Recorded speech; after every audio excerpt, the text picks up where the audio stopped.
Welcome to the Queer Thriving Podcast, where we draw inspiration from the past, cultivate thriving in the present, and dream boldly of a better future. Hi, I'm Kari. Any pronouns work for me. I'm glad you're here. Division is a powerful tool.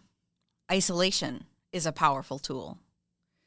Making people feel alone, without support, and therefore without hope, is a very effective way to keep them from banding together and doing something about those forces that are dividing, isolating, and disempowering.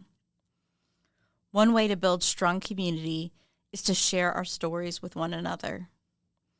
Stories of one person's determination and courage can inspire another, which in turn emboldens another, and so on. I know, this is by no means a new idea. In fact, I think this sort of communal sharing and support is as old as humanity itself. That's part of what makes it so powerful. It's something so baked into who we are as human beings that we share this need for connection through storytelling across space and time. I myself have struggled with depression, and I'm sure that many others can relate. For me, it made everything feel too big, too heavy, too difficult. Getting up off the couch simply to go to the bathroom felt like something that required me gathering every little scrap of energy and willpower I had. In that time, putting together sentences was difficult. Words in my head felt slippery and hard to get a hold of and string together into one thought. I would often trail off mid-sentence because I simply lost the energy and focus to continue. This made it really hard to connect with people. And I will say, even though I have an amazing support network of people in my life, it was still hard because doing anything besides just passively existing was hard. In those times, I really relied on podcasts to give me a sense of social connection that I could have without any expectation to be put together, sitting up, showered, and certainly not expected to engage in any kind of conversation. I could just listen to other people living life and try to remind myself that I would get back to that sort of living eventually. I loved it when podcast hosts and guests shared about themselves. That parasocial connection meant a lot to me and helped me get through a really tough time. Looking ahead at the next 4 years, I don't expect depression exactly, but something that at least mimics it in some important ways. Constantly being bombarded with bad news, politically half-baked plans, and stress about the future may leave us feeling exhausted with not enough energy to reach out to one another. But I truly feel that podcasts are an easy way to connect with people, even if it is a step removed from yourself. So I'm putting out a call to all of you. Send me your stories. You can always indicate if you want me to read it on the pod or not. If you want to record a message, I would love to put your own voice out there. Otherwise, send me an email and I can read it out loud for people. But I don't have a story worth sharing, you might think. Yes, you do. So very much has been done to keep queer voices silent. And I know that definitely to be true in our context in the U.S. Don't ask, don't tell, the lavender scare, the response to the AIDS crisis, religious pressure to conform to a certain mold, conversion therapy, and so much more, right? So speaking up is a radical act to push back against that cultural pressure. One incredible example of a person sharing their story about ordinary experiences and it having an amazing impact is this famous speech given by Irish drag queen Panty Bliss. I know, a great drag name.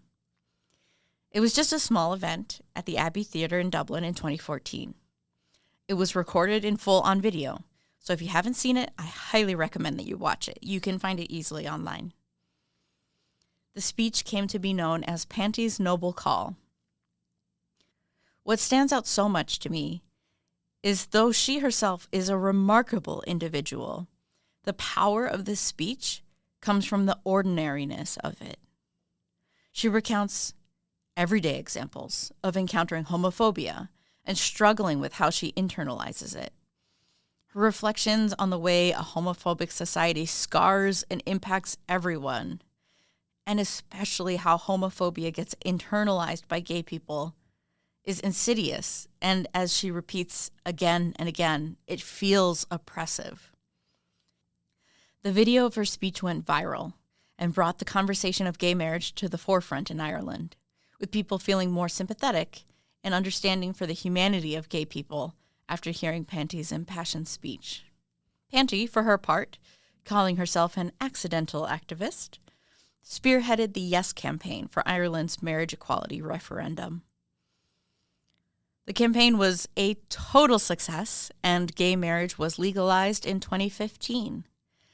And they must have really had a shift in cultural attitudes, because they went ahead and elected their first openly gay prime minister just 2 years later in 2017.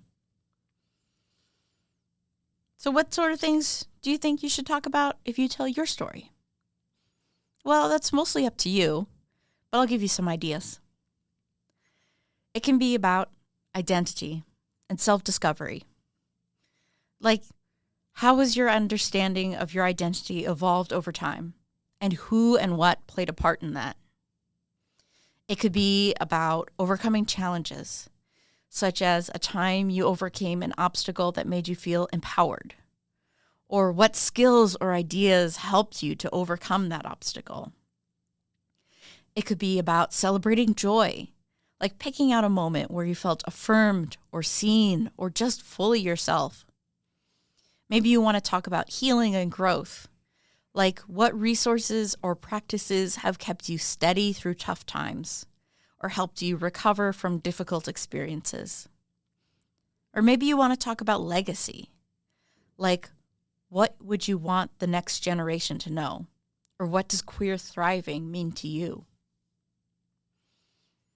I think for ourselves, it is therapeutic to share our understandings of our own stories and how we make sense of what we've been through. And for others, it is healing to hear the stories where we can feel that sense of human connection, even if it is through the distance of a podcast. So send in your stories.